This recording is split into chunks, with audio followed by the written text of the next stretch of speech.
Haleluya. Bapak Ibu Saudara yang dikasihi Tuhan, kita bersyukur kepada Tuhan kan hari ini kita diberikan hari yang baru oleh Tuhan dan kita dapat merenungkan firman Tuhan.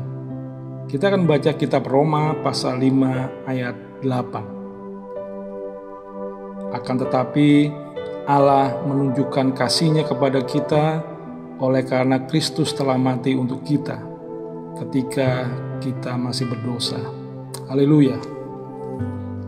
Bapak Ibu Saudara yang dikasihi Tuhan, ada sebuah kata bijak berkata, hal terbaik yang dapat engkau berikan kepada musuhmu adalah pengampunan. Kepada para penentang yang tidak mendukungmu adalah toleransi. Kepada sahabatmu adalah hatimu. Kepada anak-anakmu adalah teladan yang baik. Kepada ayahmu adalah rasa hormat. Kepada ibumu adalah tingkah laku yang akan membuatnya bangga. Kepada dirimu sendiri adalah penghargaan. Dan kepada semua orang adalah kemurahan hati.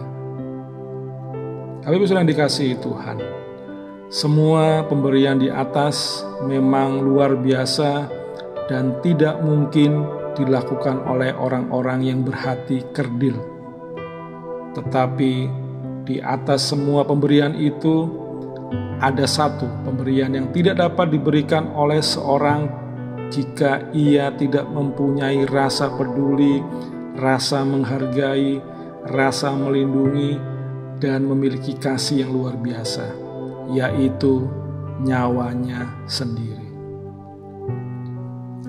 Sebentar lagi kita akan memperingati hari Paskah, memperingati Tuhan Yesus yang disalibkan, mati, dan pada hari yang ketiga bangkit dari antara orang mati.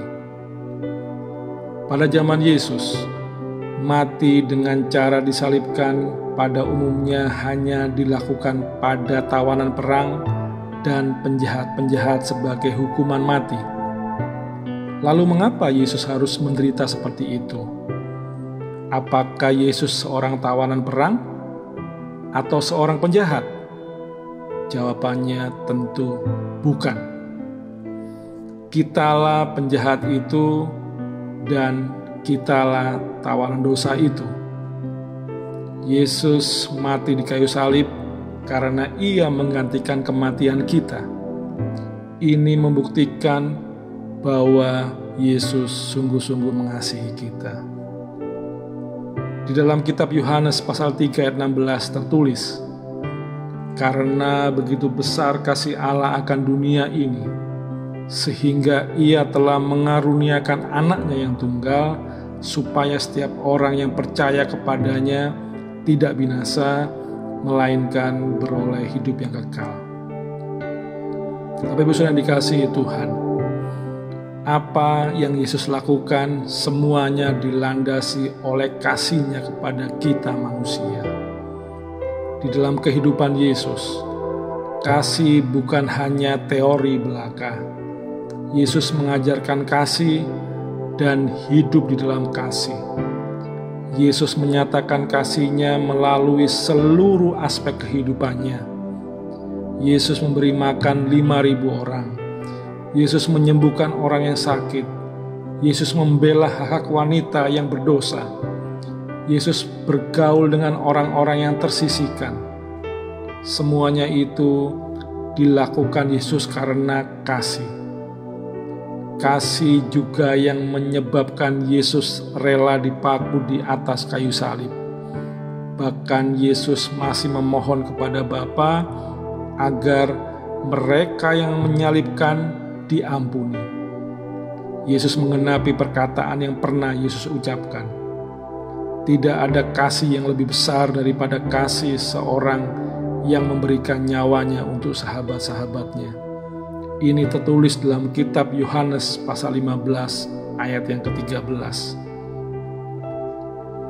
Kematian Yesus merupakan pernyataan tertinggi kasih-Nya kepada kita. Yesus mati karena Yesus tidak ingin seorang pun binasa. Yesus ingin agar di mana Yesus berada, di situ pun kita berada.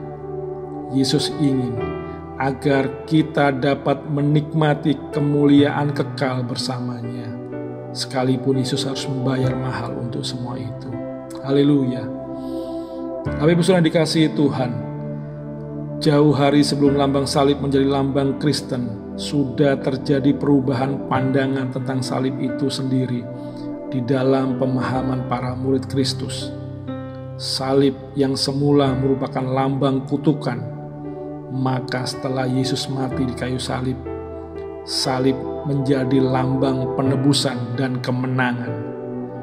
Di dalam kitab Galatia pasal 3 ayat yang ke-13 tertulis, Kristus telah menebus kita dari kutuk hukum Taurat dengan jalan menjadi kutuk karena kita. Sebab ada tertulis, terkutuklah orang yang digantung pada kayu salib. Haleluya.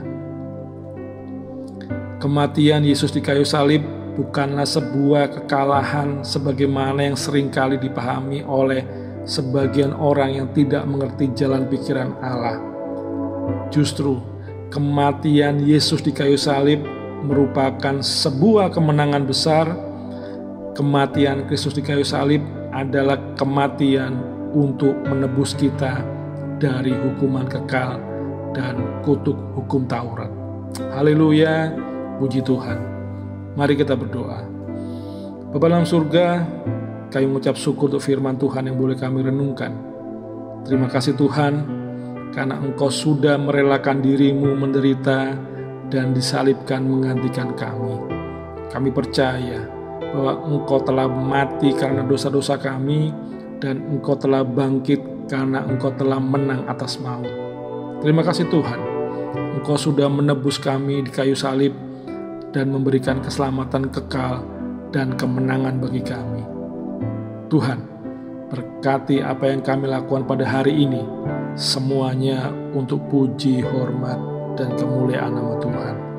Di dalam nama Tuhan Yesus Kristus, kami sudah berdoa. Haleluya, amin. Tetap semangat, Tuhan Yesus memberkati.